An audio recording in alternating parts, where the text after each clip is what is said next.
What's up, everybody? My name is Tucker. In today's video, we're going to be talking about some NBA trade stuff. If you enjoyed the video, make sure to leave a like rating on it and subscribe to the channel as well for more videos just like this one every single day. With those things said, let's go ahead and get started. First of all, I've obviously been away for a little bit. I took some days off for the holidays, see the family. Hope you guys, if you celebrate, had an awesome holiday, or at least, a great last week as we kind of finish out the end of 2021 here and go into the new year. But in this video, we got to talk about NBA trade season, right? Because I'm gonna be honest, I haven't thought about the NBA in like 3 days. I've been hanging out with the family. And the thing that I'm most excited to talk about when I come back is all these different trade possibilities. We're getting to, we're going into the new year. We've got the trade deadline in 5 or 6 weeks.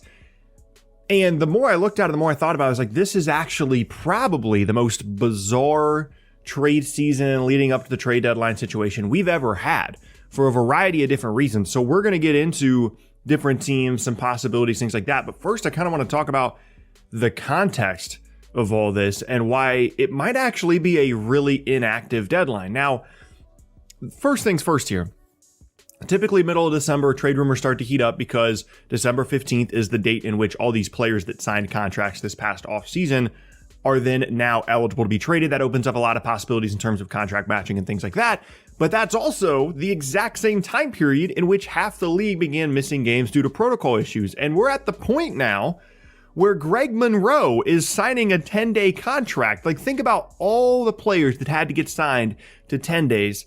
And we've gotten to the point now where Greg Monroe is now next on a team's list. There are teams that I'm sure have in their general manager's office on a whiteboard written down, here's our next 10 guys that we're going to sign from the G League or off the street to be added to our roster. And somehow one of those teams ended up at Greg Monroe. How far down is like Dwayne Wade on that? You know what I mean? Like, it's insane that we've gotten to that point. I digress. Back from that rant.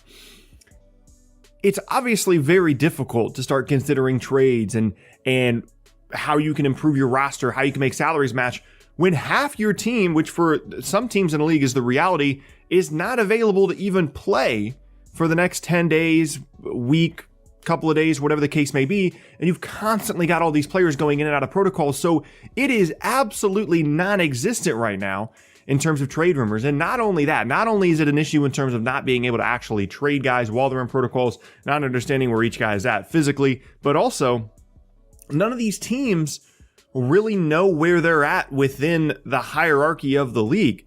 There are teams that know that they're contenders regardless of if they miss a couple of guys for a couple of days.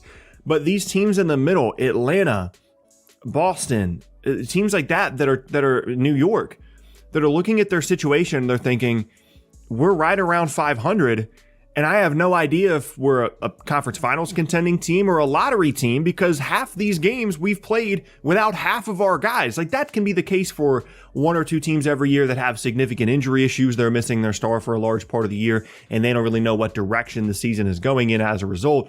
But it's the case for like the entirety of the league, which just speaks to how weird everything is in the league right now. And as a result, again, it's been a very, very quiet, not like obviously in terms of trades, like nobody's made a move, but in terms of just rumors and news and anything, it has been completely silent in terms of trade rumors. Now, there are a couple of teams that I think are kind of the main pieces, the main cogs in NBA trade season that we're going to talk about here in a little bit. But the other thing that I think is really kind of holding us back is there's not really a lot of main guys that are up to be traded right now. Damian Lillard and his camp have basically come, and Portland have basically come out and said he's going to finish this year with Portland. There's no scenario in which Damian Lillard is going to get traded. Take that name off the list. Bradley Beal, even though the Wizards haven't been playing as well lately as they did to begin the season, appears to be happy in Washington. Washington appears to be content to go to free agency next offseason and hope that Bradley Beal signs a contract extension with the team. Does not appear as though there's any trade possibilities there. And then, of course, there's Simmons. And what is going to happen with Ben Simmons? There's been no rumblings about him returning to the team. He's just away from the team. There's no real, new news in terms of different rumors and possible trades and movement and things like that. We've gotten some breadcrumbs like a couple weeks ago about how there was some momentum behind the Simmons trade simply because of that December 15th deadline passing. But it's a weird combination of like, all the protocol stuff and the effects it has on teams and their ability or willingness to trade, but also a significant lack of targets that are making this a very weird trade season. But there's 3 teams that I think could potentially be the most active, but could also speak to why this is going to be such a weird trade season. The first is the LA Lakers, who are going to be without Anthony Davis for a little while now. Their record is certainly not what they expected it to be coming into the year.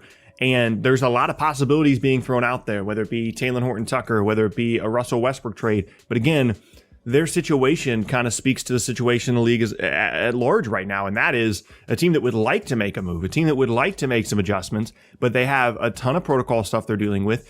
And they really don't actually have very many moves. I mean, the Westbrook thing is nearly impossible because I don't know that there's another team out there that would want him, nor do I think the Lakers would really get a tremendous amount of value in return for him. They might end up back where they were or similar to where they were pre-Westbrook trade, but then they once again are in a situation where they have no moves.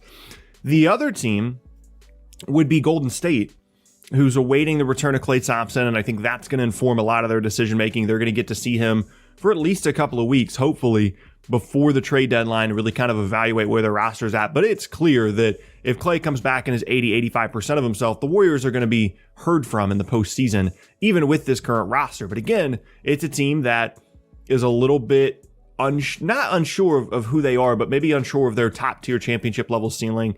They're obviously a fantastic regular season team, but any trade possibility, it seems like there'd be a lot of them, right? Wiseman, Kuminga, Moody, future picks. But the problem is they don't have the salary matching ability to go out and get a big time player because they would have to use Andrew Wiggins, who's been really, really good for them. And maybe once Klay comes back, it's easier to move on from Wiggins, especially if you're getting a wing in return. But there's not a lot of big time wings out there that you could possibly trade for that you'd be willing to move Wiggins and other stuff for. And so ultimately, again, I think that speaks to a situation that it looks like a trade could be coming, but probably won't be. And then the Philadelphia 76ers, who I'll talk about very briefly here because we've talked about Simmons so much.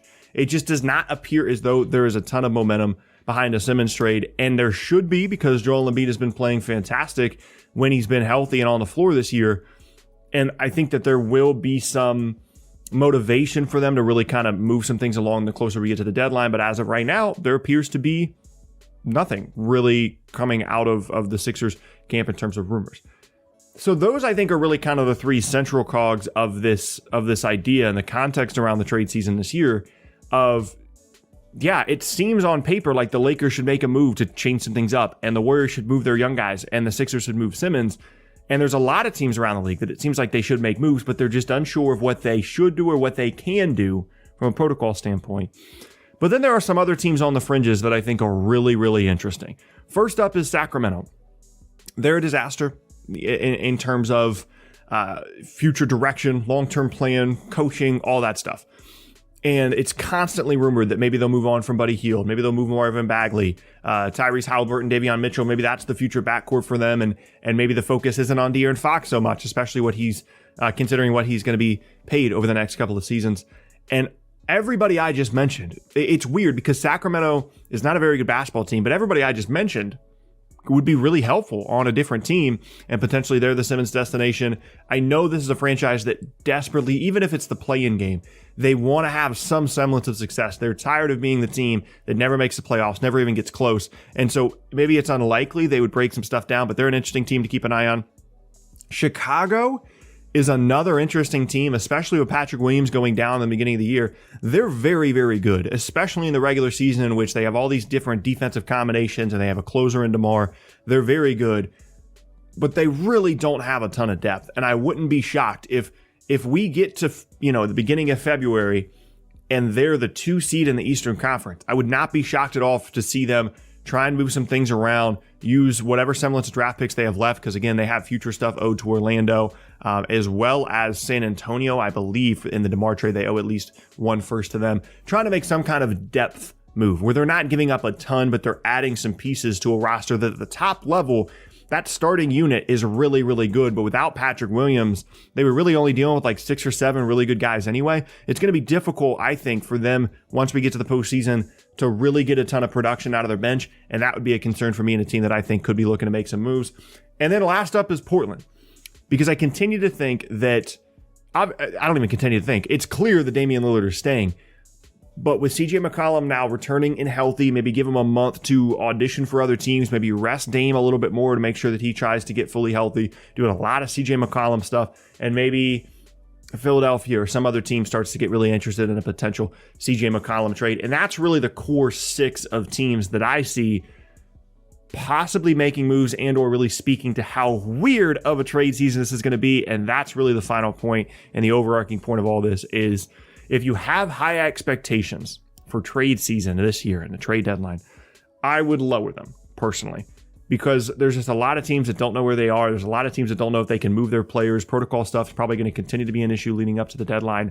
And I would love to be wrong, and the NBA changes constantly. But as of right now, I'm not super optimistic about a crazy lead up to the trade deadline. But fingers crossed we get some exciting stuff. But that is going to be the end of today's video, and I thank you guys very much for watching. Once again, my name is Tucker. If you missed any of my previous videos, be sure to check out the boxes on screen, and as I said, subscribe to the channel for more videos just like this one every single day.